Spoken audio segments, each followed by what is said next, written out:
Good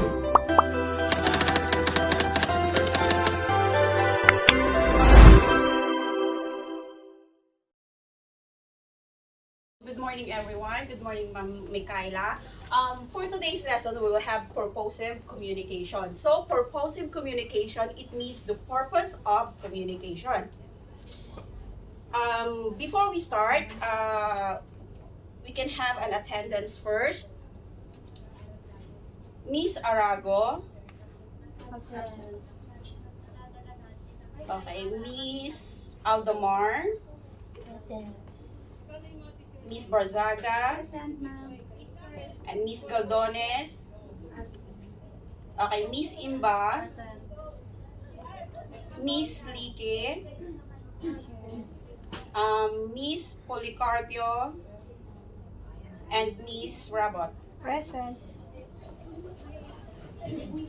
Okay, so before we start our lesson, we have the objectives here. At the end of the lesson, you will be able to state the meaning of purposive communication and differentiate the informative, persuasive, and demonstrative communication. Secondly, use a variety of informative, persuasive, and demonstrative writing techniques. Third, appreciate the purpose of communication by using watch movies. So we have the context here. We have the types of purposive communications. First, we have informative communication, persuasive, demonstrative communication. Okay, so before we proceed to our lesson, what is purposive communication? So purposive communication can be used to address a variety of issues. This topic may assist us in learning how to communicate effectively through speaking, writing, and presenting. It could assist us in identifying communication difficulties, especially in communicating with purpose. So we will, our main topic today is purpose. Okay, what is the purpose? Everything has a reason, so everything has a purpose too. Okay, so I'll show you some pictures and you need to tell me what are the purpose of those pictures. Okay, so paintbrush, what are the purpose of paintbrush? Paint. Okay, to paint. How about Facebook? Facebook, to post. Okay, to post. Okay, next is eye. To see. Eye to see. You can see what you can see. Okay, class record. Record. Recording. Okay, recording. Okay, and then the last one is Visa card. What is the purpose of Visa card? Okay, to pay cashless. Okay, so purpose. Our main topic is purpose. Purpose refers to the specific goals or objectives that the communication aims to achieve. Okay, so I have 3 essays here. You need to tell me, and then as I read the essay, you need to follow with your eyes and understand what I'm reading here, okay? So you need to tell me if it's informative, persuasive, or demonstrative. The first essay is the Olympic game. Every 4 years, there is an international sporting competition called the Olympic Games. So numerous nations participate in the Olympic Games. At the 2012 London Olympics, Turkey took home 5 medals. Nonetheless, this Olympiad was attended by 114 athletes, so this failure has numerous causes. The primary cause is insufficient character and ability development. As well known, children typically develop an interest in sports. While they are in school, they learn how to play sports. While they are in school, they next choose the sports they wish to participate in. They will not learn to play any sport and will not succeed if they are unaware of their abilities and which sports they participated in. So the second reason is that sports are not sufficiently supported by the government. For instance, many Turkish schools do not have gyms. Schools that have gyms lack certain amenities such as tennis courts and swimming pools. So as a result, rather than participating in sports, kids typically play computer games. They are unable to identify the sports in which they are interested. So the last justification is insufficient physical education. So in Turkey, physical education taught in many schools for 2 hours each week. Outside of physical education, children attend the class for more than 25 hours each week. So physical activity is essential for people's health. Therefore, the government ought to enhance the number of hours spent in physical education. So in summary, there are a number of reasons why Olympiad Games are unsuccessful, including poor character and skill development. So a lack of support and inadequate physical education, this failure will persist if these factors are not addressed. Okay, so this essay tells us about the what? No, tells us about the Olympic Game in Turkey. Okay, so what did the essay tells us about? Information. They give us information what happened in Olympics 2012. So informative communication is a process of conveying information or knowledge to others in a clear, concise, and objective manner. Its primary goal is to educate the audience about a specific topic, issue, or technique without the intention of persuading them to adopt a particular viewpoint.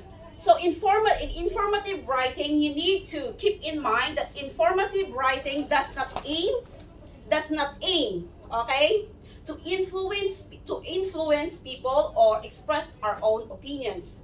So we have the types of informative communication here. Definition, explain, okay, explain definition, explain the meaning, and then descriptive, describe, okay, and we have the explanatory here. Explain the events or any happenings. Okay, the second essay is why students should eat breakfast every day. So many people, particularly young people, skip breakfast and continue to go about their days without it. So numerous people start their days with no meal because they think it is unnecessary or because they claim they don't have time for it. So everyone should, in my opinion, consume breakfast before heading out to their activities. So the aim of this study is to highlight the significance of breakfast, particularly for students. So first and foremost, eating breakfast before heading to school is beneficial to your health. You are searching for a disease when you skip breakfast and go to school since it is unhealthy to go through the day without eating.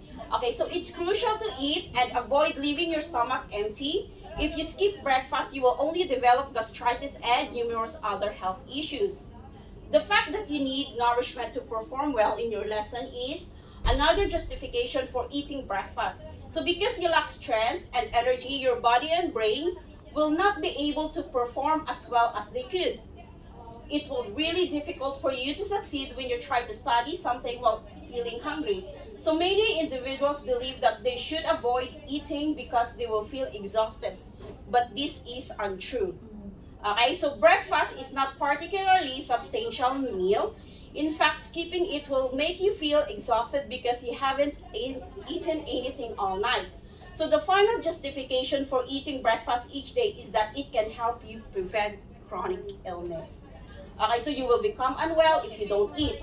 And these illnesses will affect you more severely since you will become ill more easily than someone who has breakfast every day. You must understand that breakfast is the most crucial meal of the day and that skipping it will negatively impact your defenses, your health, and your academic performance. So getting up earlier and eating a healthy breakfast is preferable to rushing school without eating. So it's time to take action for your health, and the best way to start the day is with breakfast. So how important is the breakfast each day, right? So most of you, did you eat breakfast or did you eat breakfast today? Okay, me, I didn't eat breakfast. So this essay tells us to what? To eat breakfast. To eat breakfast. So it's persuading us to eat breakfast so that we will not take any diseases, chronic illnesses. So persuasive communication is a process of using language, nonverbal cues, and other forms of media to influence the thoughts, beliefs, and actions of others. So it involves strategically crafting messages that resonate with the audience's motivations, needs, and concerns to align them with your perspective or encourage them to take a specific actions. So we have objectives of persuasive communication. Okay, so we have stimulate, convince, call to action, adaptation, deterrence, discontinuation, and continuance. So stimulate, present facts to bring issues to the forefront. Convince, change beliefs, okay? Change beliefs, attitude, or values. And then call to action, encourage specific actions. Adoption, encourage new habits or actions. Deterrence, dissuade from starting something. And discontinuation, stop existing behaviors. And the last one is continuance, maintain current actions. Okay, so the last essay, how to make face mask at home. To protect themselves from coronavirus, everyone should wear a mask when they leave the house. No matter what you do, please avoid purchasing a mask from a drugstore. So no surgical mask is required, nor the N95. There aren't many of these masks, thus the ones that are available are for medical personnel. Try making one at home instead. Anything can be used, such as an old t-shirt, a faded dupatta. Do you know what is dupatta means? Dupatta is some kind of, specifically in an Indian culture, they have some kind of scarf. Sometimes they're making it a scarf. So it's a long cloth, thin cloth that they need to make a scarf, yeah. Or a handkerchief you had forgotten about. So simply decide what kind of mask you want to create at home. The researchers made no sewn face mask out of ordinary cotton t-shirts. So after sterilizing the cotton by boiling it for 10 minutes, cut it to size, and create a mask by covering the mouth and nose with 8 inside layers and 1 outer layer. So without using elastic, the mask could be knotted around the head for a tight fit. So according to researchers, testing revealed that this mask offered substantial protection. Okay, so now, what is this essay tells us about? How to make a mask. Okay, how to make a mask. So this third essay is, the purpose is to demonstrate us. To demonstrate us how to make a face mask at home. Okay, so demonstrative communication is a form of nonverbal and unwritten communication that involves conveying messages through various means such as facial expressions, body language, and tone of voice. So eye contact and personal space. So we have the key elements of demonstrative communications here. We have facial expression. So facial expression, this conveys of emotions, attitudes such as happiness, sadness, or surprises, okay? Body language includes posture, gesture, and movements that can indicate confidence or nervousness. And then third is tone of voice. The way words are spoken can convey emotions and attitude even without verbal movement. And the eye contact. Eye contact, the importance of showing attention and confidence. And then last is personal space. The physical distance maintained between individuals can influence the perception of the message. Okay, so do you understand what our topic today, our lesson today? Yes, ma'am. What are those? Can you tell me, please?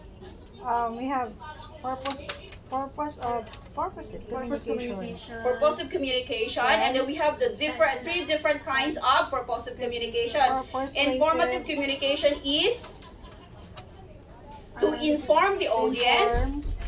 Okay, informative is to inform the audience.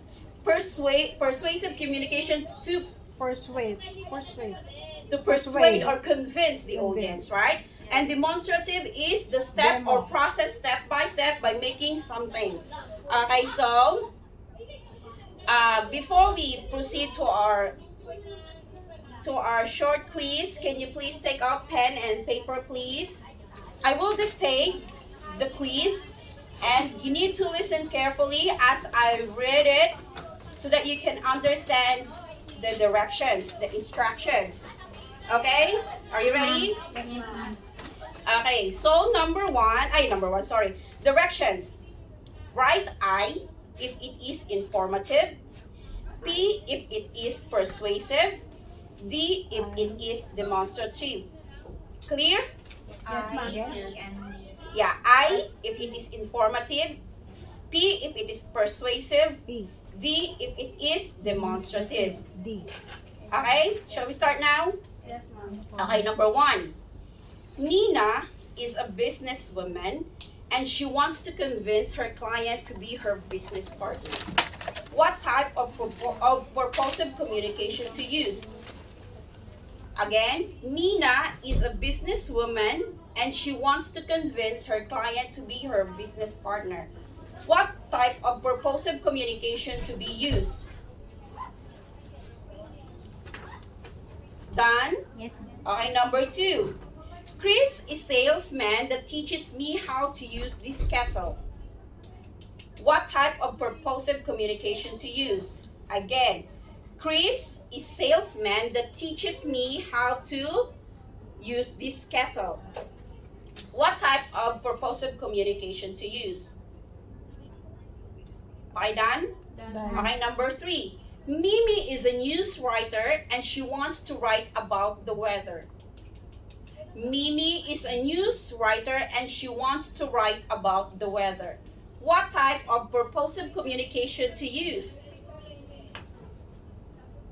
Okay, finish? Yes, ma'am. Okay, number 4.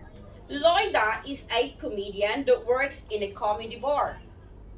Loida is a comedian that works in a comedy bar. What type of purposive communication to use?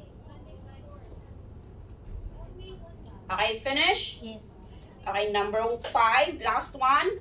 Mel is your friend and out went her to be on your party this weekend. Mel is your friend and out went her to be on your party this weekend. What type of purposive communication to use?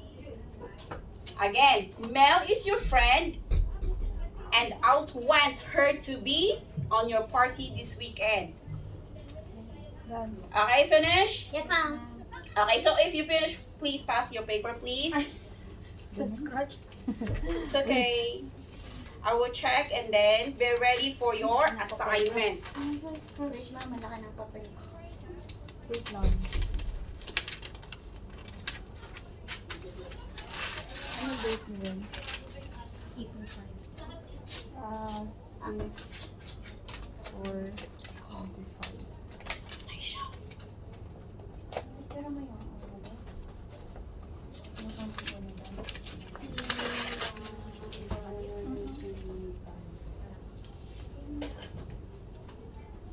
Walang date. Okay na. Hindi sure. Pwede mo ba na? Thank you. Anything else? Anything else? No more, right? So your assignment will be, okay, listen carefully. You pick a movie or a short movie, short story, anything, okay? Pick a short movie, you watch, and then you try to tell what is the purpose of that movie, okay? And what did the movie tells us about? Okay, clear? Yes. That's for your assignment.